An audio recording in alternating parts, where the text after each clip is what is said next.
I thought the hardest part would be laying the gravel. Then the HOA sent me a bill for $185 for building a road on my own land. Suddenly, the hardest part was not losing my mind. 3 weeks of work. The Texas sun turned my skin red and my back into a knot I couldn't untie. Shovel, stone, sweat. I built that road myself, because I wanted to, because I could. When I finished, I stood at the end of it, boots covered in yellow dust, and felt something I hadn't felt in years: pride. I bought this land to escape the noise. No thin walls, no rules about what color I could paint my mailbox. Just dirt, sky, and freedom. The road wasn't fancy.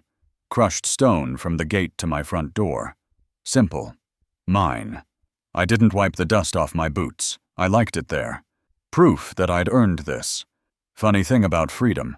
Someone always thinks they own a piece of it. 2 weeks later, the letter came. White envelope. HOA logo. 1 sheet inside. Unauthorized construction.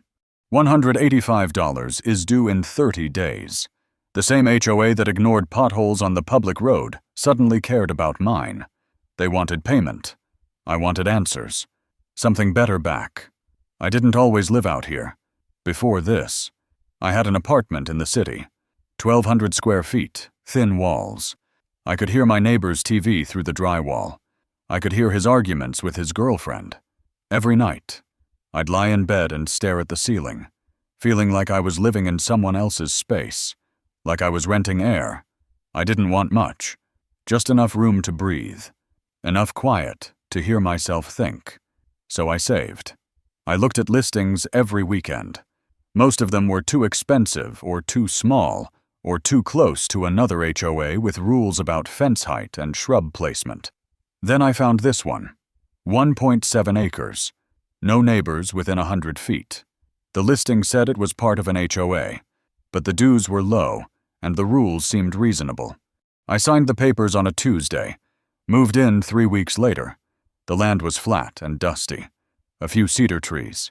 Patches of yellow grass. The house was small, but it was mine. The first night, I sat on the porch with a beer and listened to nothing. No cars, no voices, just wind and crickets. I felt my shoulders drop for the first time in years. The driveway was gravel, but it only went halfway. The previous owner had left it unfinished. Every time it rained, the dirt turned to mud. My truck would slip and dig ruts that took days to dry out. I thought about calling someone to finish it. Got a few quotes. $3,000, $4,000, $5,000. I looked at my bank account, and then at the pile of stones I could buy for $800. I thought, how hard could it be, turns out? Pretty hard. But not impossible. I started on a Saturday morning, marked out the path with stakes and string, dug out the topsoil, laid down landscape fabric, then the gravel, bag after bag, wheelbarrow after wheelbarrow. My back hurts. My hands blistered. I didn't care. Every shovelful felt like I was taking something back. Not from anyone, just from the feeling of being small. The sun was brutal. I started early, around 6 a.m., and worked until noon when the heat became unbearable. Then I'd go inside, drink water, sit under the fan, and go back out around 5 p.m. The evenings were better. The light turned gold. The air cooled just enough to make the work bearable. I'd look at what I'd done that day. 10 feet, 15 feet, 20, and feel something close to satisfaction. It took 3 weeks. When I finally placed the last shovelful of gravel, I stood back and looked at the whole thing. It wasn't perfect. Some spots were uneven.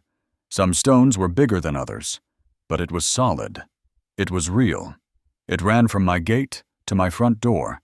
Straight and true. I'd built it with my own hands. I looked down at my boots. They were covered in dust. Yellow clay dust, the kind that doesn't come off easily.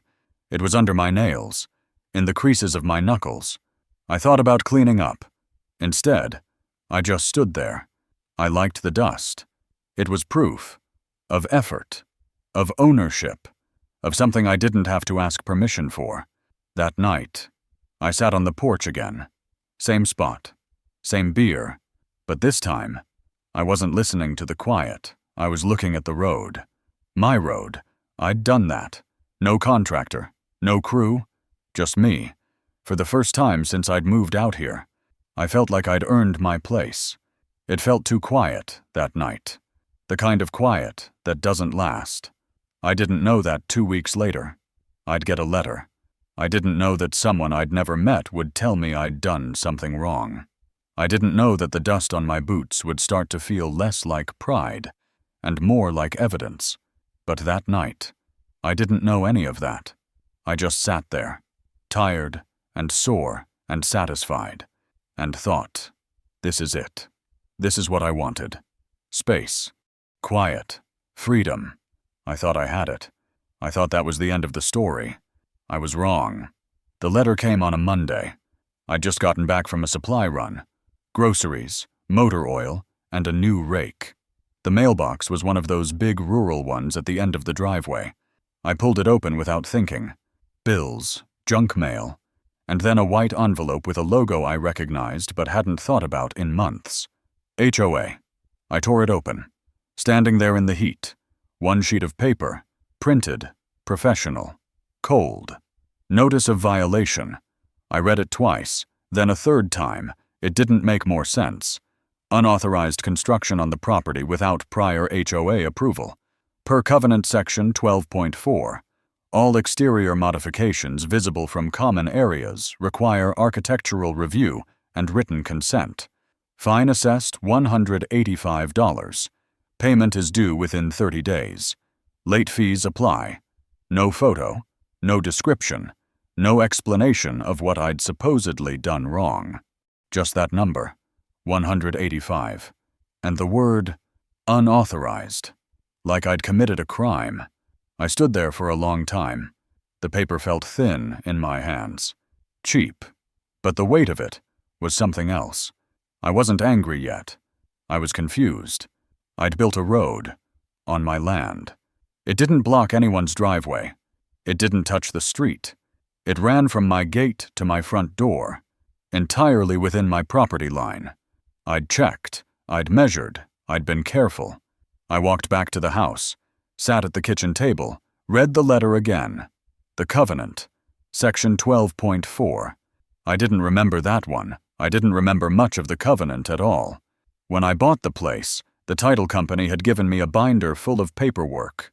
Deed, disclosures, HOA documents. I'd skimmed them, signed where they told me to sign. I'd wanted the land.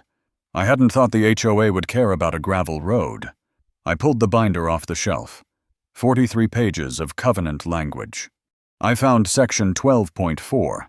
All construction visible from common areas requires approval. I read it twice.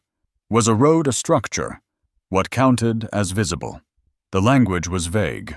My road was behind my fence. Nobody could see it from the street. I thought about calling them. Then I thought about what I'd say. I didn't have a script. I didn't have a plan. I just had the feeling that something was wrong. Not with what I'd done, with what they were saying. I'd had enough. I called the number on the letter. It rang 4 times. Then a recording. Professional. Friendly. Fake. Thank you for calling the Homeowners Association. Office hours are Monday through Friday, 9 a.m. to 5 p.m. If you'd like to leave a message, please do so after the tone.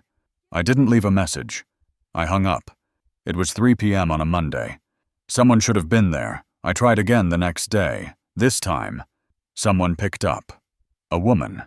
Her voice was smooth and practiced, like she'd answered this phone 1,000 times and didn't care about any of the calls. HOA office. How can I help you? I said I got a notice about a road I built. I'm trying to understand why I'm being fined. She asked for my name and address. I gave them. I heard typing. A pause.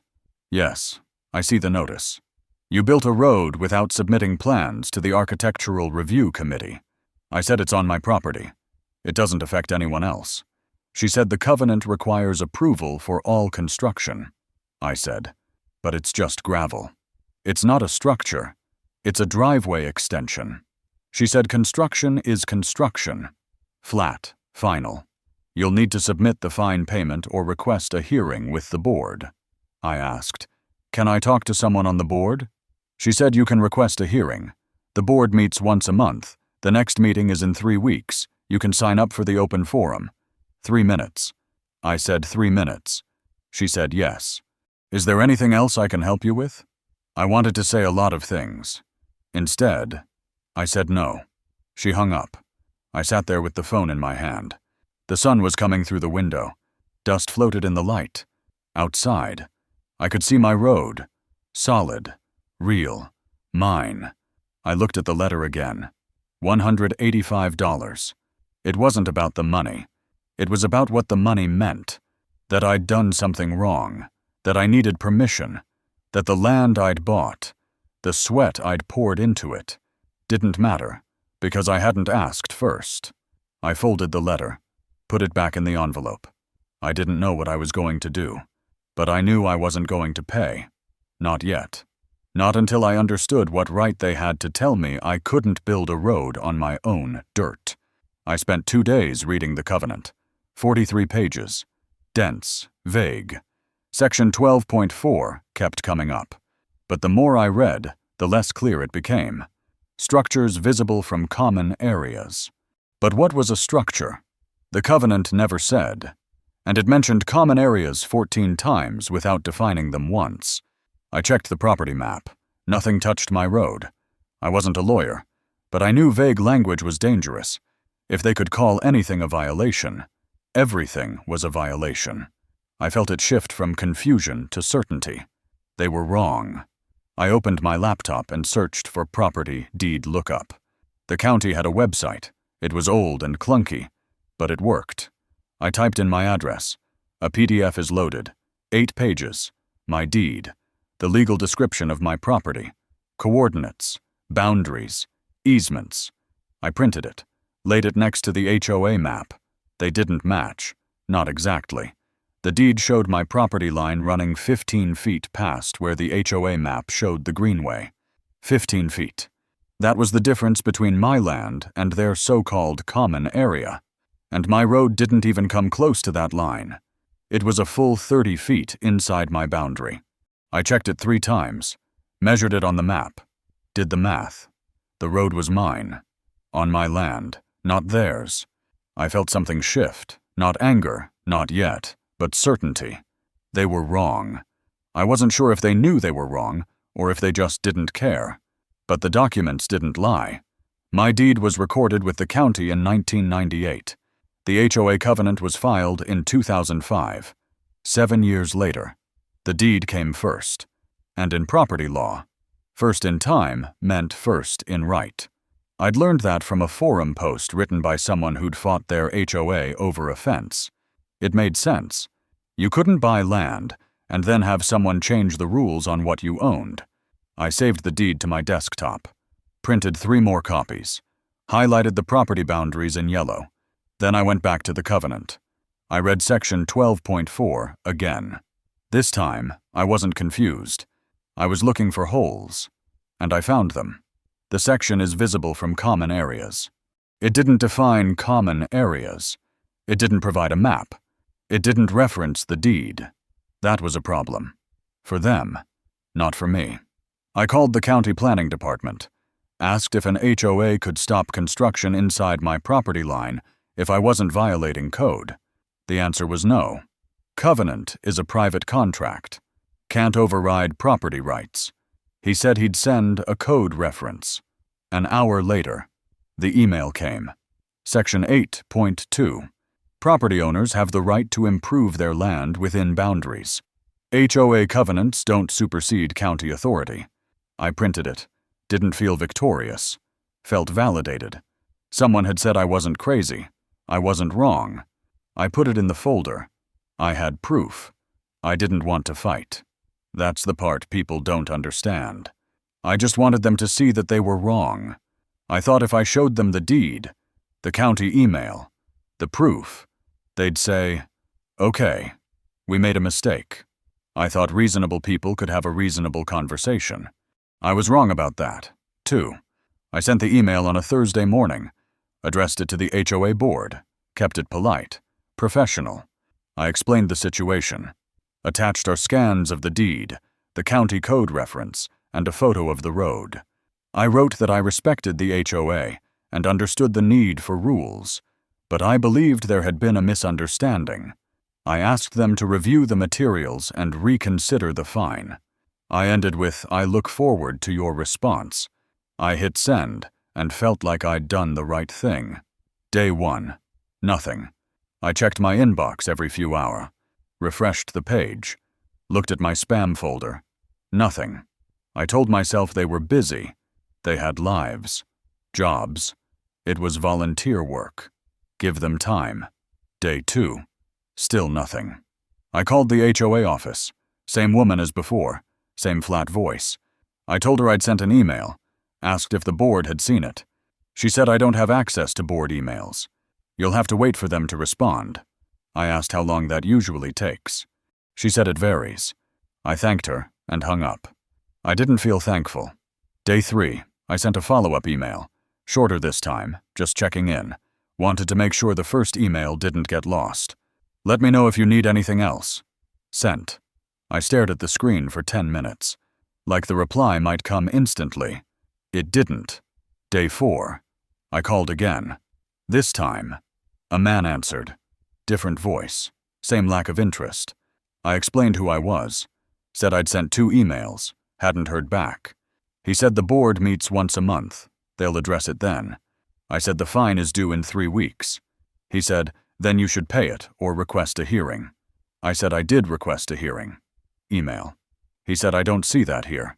You need to fill out a form. I said I didn't know there was a form. He said it's on the website. I said I'll do that. He said okay. Hung up. I found the website. It looked like it was built in 2008 and hadn't been updated since. I clicked through 4 broken links before I found the forms page. There it was. Hearing request form. I filled it out. Name, address. Reason for request. I kept it brief. Dispute regarding notice of violation for road construction. Request to present evidence to the board. I submitted it. Got an auto reply. Your request has been received. Please allow 5 to 7 business days for processing. 5 to 7 business days. I had 18 days left before the fine was due. I did the math. If they took the full 7 days, I'd have 11 days to prepare for a hearing that might not even get scheduled in time. I felt the frustration tightening in my chest. I made coffee, sat on the porch, looked at the road. It was still there. Solid. Real. Unchanged. The only thing that had changed was how it felt. It didn't feel like pride anymore. It felt like evidence in a case I didn't start. I waited. Day 8. Day 9. Day 10. No email. No call. Nothing. On day 11, I called again. Different person. A woman. Younger voice. I asked about my hearing request. She put me on hold. Muzak. 2 minutes. She came back. Said yes. I see it here. You're on the list for the next board meeting. I asked when that was. She said 3 weeks from Tuesday. I said that's after the fine is due. She said you can pay the fine and contest it later. Or you can wait for the hearing and risk late fees. I asked how much the late fees were. She said $50 for the first month, then $25 per month after that. I didn't say anything. She said, is there anything else I can help you with? I said no. Hung up. Sat there with the phone in my hand. They weren't ignoring me by accident. They were ignoring me because they could. Because most people would pay. Because most people didn't have the time or energy to fight over $185. They were betting I'd give up. And maybe I should have.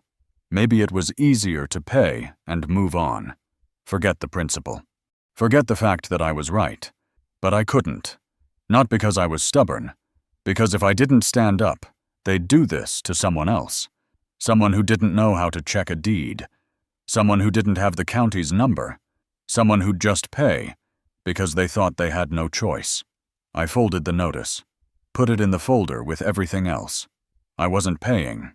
Not yet. The night before the hearing. I couldn't sleep. I lay in bed staring at the ceiling, listening to the air conditioner hum. It was 2 a.m., then 3. I gave up around 3:30 and went to the kitchen. Made coffee I didn't need. Sat at the table with my folder open in front of me. The deed. The county email. My notes. Everything I needed to prove I was right. But sitting there in the dark, I started to wonder, maybe they were right. Not legally. I knew the law was on my side. But maybe I was wrong in a way that mattered more. Maybe I was being stubborn. Maybe I was making a problem out of nothing. $185. That's all it was. I could pay it. Move on. Forget this ever happened. Nobody would care. Nobody would know. I'd just be another guy who paid a fine and got back to his life. I picked up the deed. Read it again. The coordinates. The boundaries. My property. I'd checked it a dozen times. I wasn't wrong. But maybe being right wasn't enough. Maybe it didn't matter. I thought about the woman on the phone, the board members I'd never met. They were volunteers. People are trying to maintain a community. Maybe I was just making their lives harder. Maybe I was the problem. I stood up, walked to the window, looked out at the road. The moonlight made the gravel look silver. I'd built that. Every stone. Every hour. I remembered the heat, the blisters, the way my back ached for days after. I remembered standing there at the end of it, boots covered in dust, feeling like I'd finally done something that was mine. Not borrowed. Not rented. Mine. And now I was supposed to apologize for it. I was supposed to pay money and admit I'd done something wrong when I hadn't. I pressed my hand against the glass. The window was cool. Outside. Everything was still. I thought about what would happen if I just walked away. Paid the fine. Let it go. Maybe nothing. Maybe they'd leave me alone. Or maybe they'd do it again. To me. To someone else. Maybe that's how it worked. You pay once, then you pay again, and again, until you forget what it felt like to build something without asking permission first. I thought about the road. Not as evidence. Not as a legal issue. Just as it was. A path I made with my own hands on my own land. I thought about the dust on my boots. The pride I'd felt. The quiet satisfaction of doing something hard and finishing it. They'd taken that. Not the road, but the feeling. They'd turned it into something I had to defend. Something I had to prove was okay. And I hated that. I turned away from the window. Went back to the table. Looked at the folder. All the proof. All the work I'd done to show I wasn't wrong. Maybe this wasn't about me. Maybe it was about everyone who'd gotten a letter like mine and just paid. Everyone who didn't have time to look up deeds or call the county. Everyone who thought they had no choice. If I walked away, I was telling them they were right. That there was no choice. That power, even small power, always wins. I closed the folder. I wasn't paying. I'd go to the hearing. I'd show them the proof. And if they still didn't listen, I'd figure out what came next. But I wasn't going to kneel. Not for $185. Not for anything. The community center was smaller than I expected. A single room with folding chairs and fluorescent lights that buzzed like trapped flies. I got there 10 minutes early. The parking lot was half full. I sat in my truck for a moment, looking at my boots. I'd worn the clean pair. Leather. Polished that morning. But there was still a faint line of dust along the sole. Yellow clay. I'd tried to wipe it off. Couldn't get it all. I told myself it didn't matter. But part of me wondered if they'd see it and think I didn't belong. I grabbed my folder and walked in.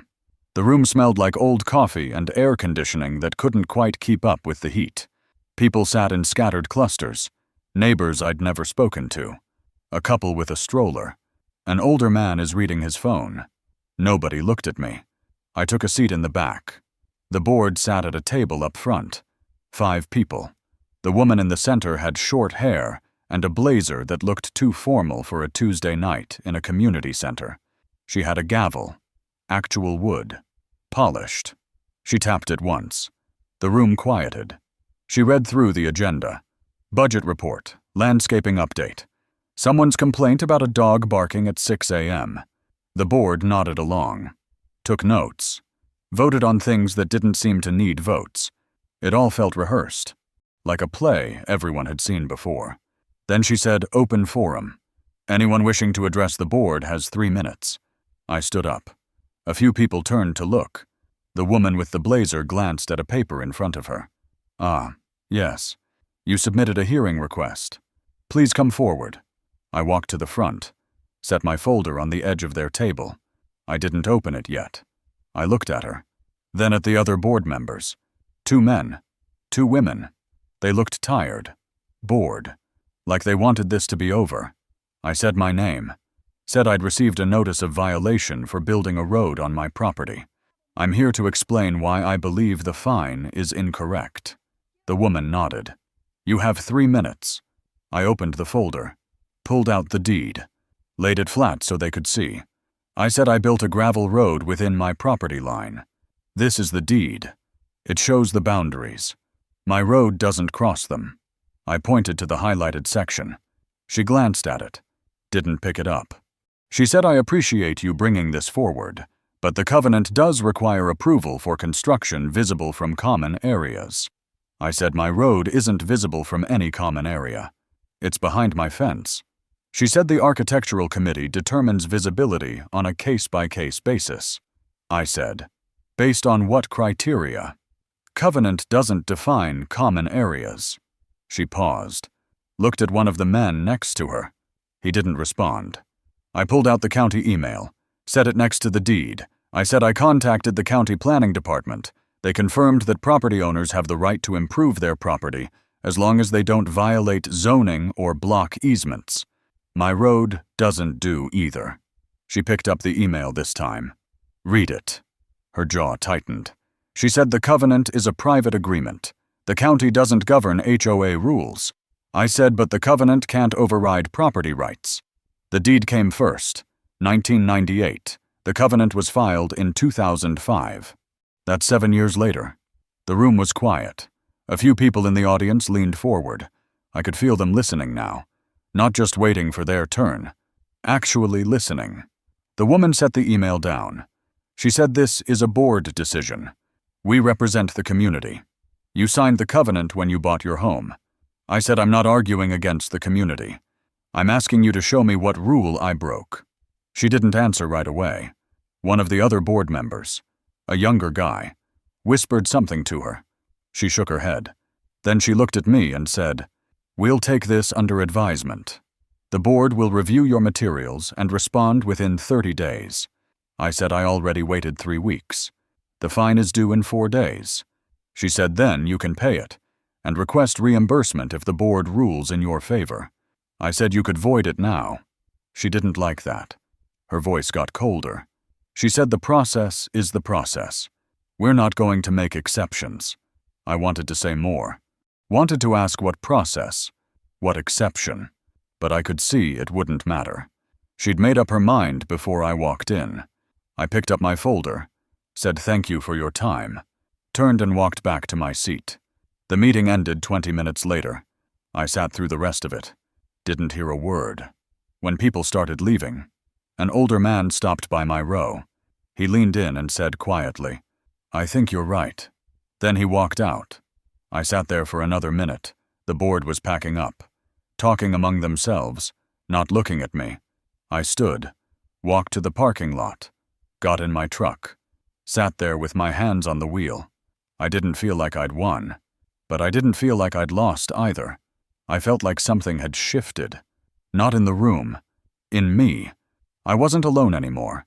Someone had heard me, and that was enough to keep going. I didn't sleep well that night either. Not because I was worried, because I was angry. The kind of anger that sits in your chest and doesn't have anywhere to go. I kept replaying the meeting, the way she looked at the email and then set it down like it didn't matter. The way she said the process is the process, like that explained anything. Like process was more important than being right. The next morning, I made a decision. The HOA wasn't going to help me. They'd made that clear. But they weren't the final word.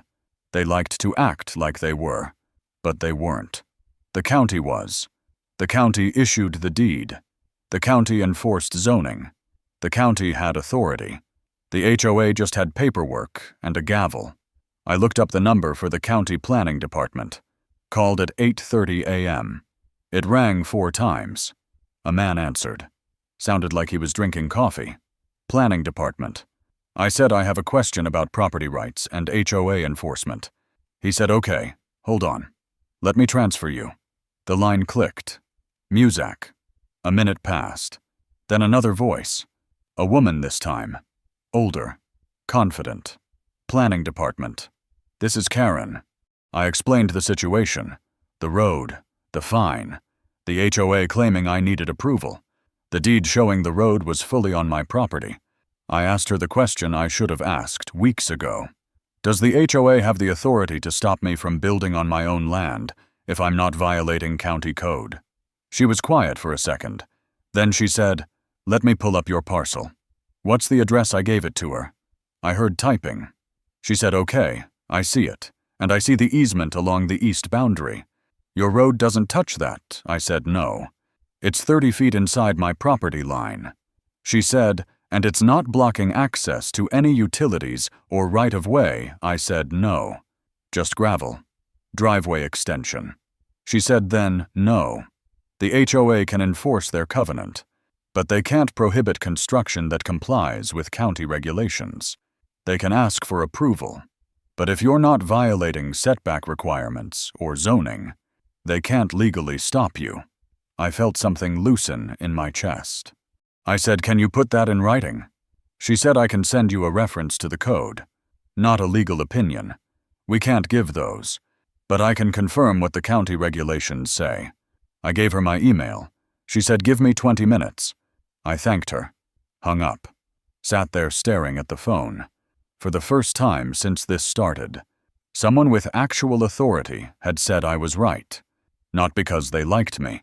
Not because they agreed with my argument. Because the law said so. The email came 18 minutes later. Short, professional. It referenced Section 8.2 of the County Land Use Code. Said property owners have the right to make improvements within their lot boundaries as long as they comply with zoning and don't obstruct recorded easements. Said HOA covenants are private contracts and do not supersede county regulations. At the bottom, she'd added a note. If you're having an issue with your HOA, you may want to consult an attorney, but based on what you described, you're within your rights. I printed the email, read it 3 times, then I put it in the folder with everything else. I didn't feel victorious. I felt something quieter, validated. Someone had looked at the facts and said, you're not crazy. You didn't do anything wrong. They're overreaching, and that mattered. Not because it changed what the HOA would do, but because it changed what I knew I could do. I thought about the man at the meeting, the one who'd said, I think you're right. I wondered how many other people had gotten letters like mine. How many had just paid because they didn't know they had a choice. How many thought the HOA was the law.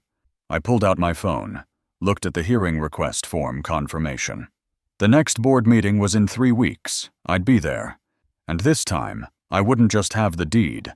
I'd have the county's own words. Not an opinion. A fact. They couldn't ignore that, or maybe they could. But it wouldn't matter. Because now I knew I wasn't just right. I was legally right. And if they still didn't listen, there were other places to go. Other people who would.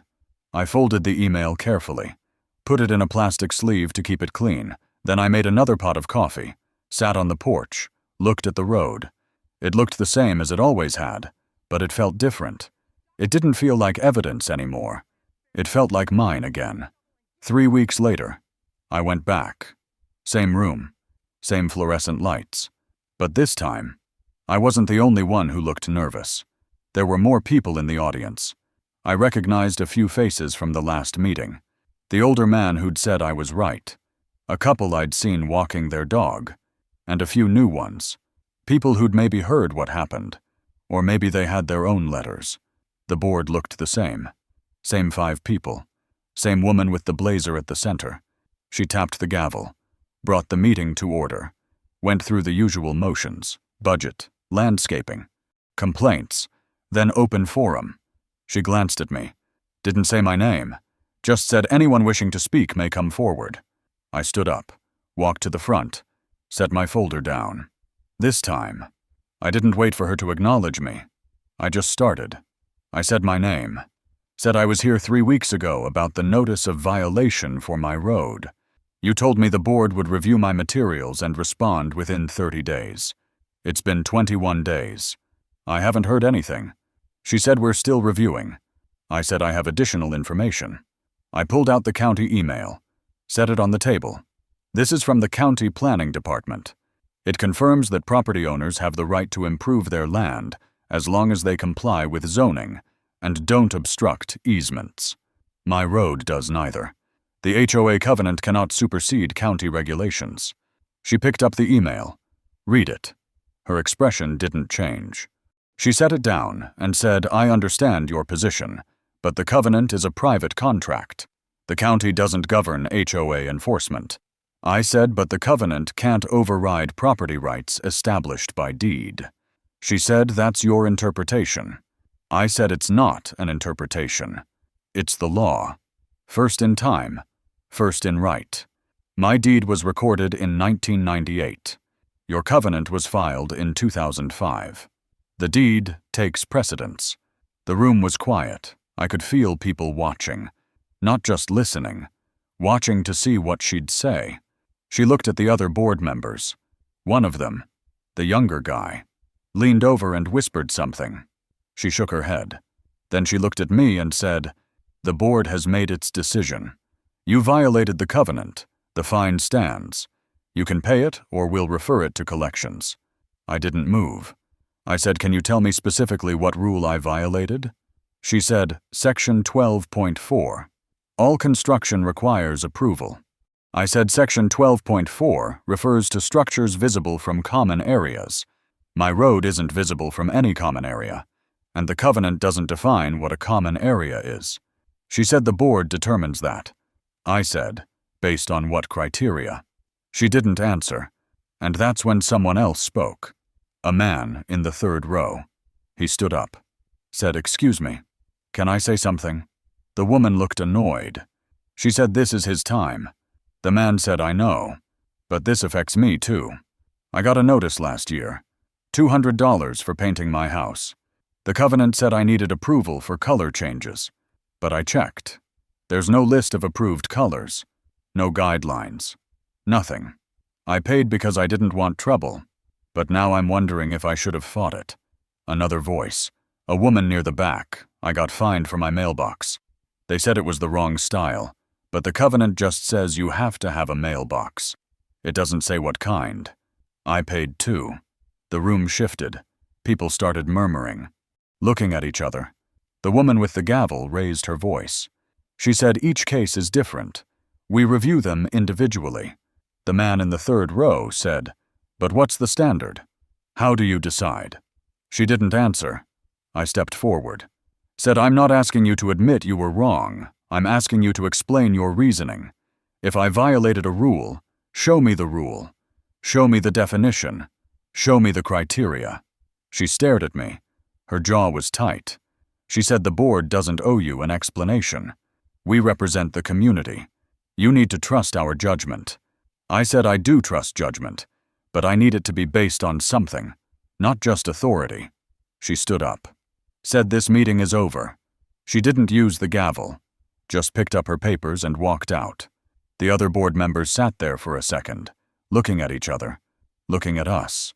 One of them, an older woman, said quietly, we'll revisit this. Then they followed her out. The room stayed silent for a moment. Then people started talking. Quiet at first, then louder. The man who'd spoken about his house came over, said thank you for doing this. I didn't know what to say. I just nodded. The woman with the mailbox issue asked if I had a copy of the county email. I said I can send it to you. She gave me her number. 2 other people did the same. I walked out to the parking lot, got in my truck, sat there with my hands on the wheel. I didn't feel like I'd won. The fine was still there. The board hadn't changed its mind. But something else had changed. People had spoken up. People had realized they weren't the only ones. And the board had walked out because they didn't have an answer. That wasn't victory. But it wasn't a defeat either. It was a crack. And cracks could spread. 2 weeks later, I got an email. Not from the board president, from the treasurer. The subject line said Board Transition and Policy Review. I opened it, read it twice to make sure I understood. The board president had resigned. Personal reasons. The treasurer was taking over temporarily until the next election. The email said the board was reviewing all enforcement actions from the past 2 years. It said they were committed to clearer guidelines and transparent processes. At the bottom, there was a line that mattered more than all the rest. Your notice of violation has been rescinded. No payment required. I printed the email, sat there looking at it. There was no apology, no explanation, just rescinded, like it had never happened. Part of me wanted more, wanted them to admit they were wrong. But another part of me didn't care. It was over. That was enough. 3 days later, a letter came in the mail. Official HOA letterhead. It said the same thing. Notice rescinded. Invoice voided. No further action required. I folded it, put it in the folder with everything else. The deed, the county email, the notes, the whole story in paper form. Then I put the folder on the shelf and didn't look at it again. The next board meeting was different. I went, not because I had to, but because I wanted to see what had changed. The new acting president was quieter, less formal. He started by saying the board had voided 6 fines from the past 18 months. Said they were working on updating the covenant to include clear definitions and guidelines. Said they wanted input from the community. A few people raised their hands, asked questions, got answers. It felt less like a performance and more like a conversation. After the meeting, the man who'd spoken up about his house paint came over, said he'd gotten his $200 back. The woman with the mailbox got hers, too. She thanked me again. I told her she didn't need to. She'd stood up, too. That mattered just as much. I drove home that night and sat on the porch. Same spot I'd sat 100 times before. I looked at the road. It hadn't changed. Same gravel. Same path. But it didn't feel like evidence anymore. It didn't feel like something I had to defend. It just felt like what it was. A road I built. On my land. With my hands. I looked down at my boots. The old ones. Work boots. Covered in dust. Yellow clay dust that had been there for months. I hadn't cleaned them. Hadn't tried to. The dust was part of them now. Part of the work. Part of the fight. Part of the proof that I'd done something real. I didn't need anyone's permission to feel proud of that. I never had. Funny thing about freedom. You don't realize how much you have until someone tries to take it. And you don't realize how much it's worth until you fight to keep it. Not with anger. Not with violence. Just with proof. With patience. With the quiet certainty that you're right, and the willingness to stand there and say it until someone listens. I leaned back in the chair. The sun was setting. The sky was orange and pink. The air smelled like dry grass and dust. I thought about the folder on the shelf. About all the hours I'd spent reading covenants and calling county offices and sitting in meetings. I thought about the people who'd spoken up. The ones who'd gotten their money back. The ones who wouldn't be afraid next time. It wasn't about the road. It never was. It was about the right to build it. The right to make something yours without asking permission. The right to say no when someone tells you you're wrong and you know you're not. That's what I'd fought for. And that's what I'd won. Not because I was special, because I didn't give up. And because when it mattered, I wasn't alone. I finished my beer, stood up, walked across the road one more time. The gravel crunched under my boots. Solid, real, mine.